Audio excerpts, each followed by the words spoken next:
This is Boston College School of Social Work's Racism-Based Violence, Injury, and Prevention Lab. This video discusses one of our publications, titled, Validating the Exposure to Racism-Based Police Violence Scales. Insights from a National Sample of Black and Latinx Emerging Adults. The study was published in the Journal of the Society for Social Work and Research. Study 1 utilized a community advisory board of Black and Latinx emerging adults aged 18 to 29, 3 content experts in the study of racialized trauma, and cognitive interviews with 50 Black and Latinx emerging adults to refine and evaluate the content validity of survey items from the perceived racism-based police violence exposure scales. Study 2 tested the revised racism-based police violence exposure scales with a sample of 900 Black and Latinx emerging adults in order to assess the validity and reliability of the scales.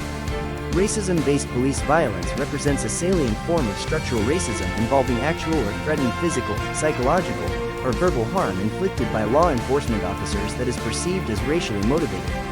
Such exposure may occur directly, as a victim or an in-person witness, or indirectly through media, including videos, news reports, or social media depictions of police violence toward civilians.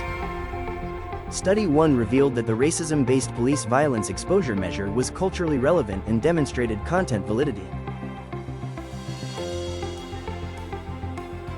Study 2 revealed that the revised 3-factor racism-based police violence exposure measure, consisting of victim, witness in person, and media exposure scales, was valid, reliable, and predictive of depression and anxiety, with strong measurement in variance across gender and ethnicity.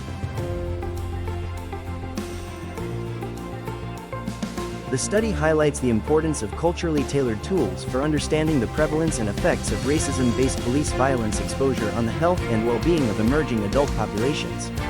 Other implications for future research, practice, and policy are discussed. In conclusion, different forms of racism-based police violence exposure should be examined in conjunction with socio-demographic, risk, and protective factors to clarify their unique associations with adverse mental health outcomes. If you're interested in learning more about this research, click the link in our caption or scan the upcoming QR code.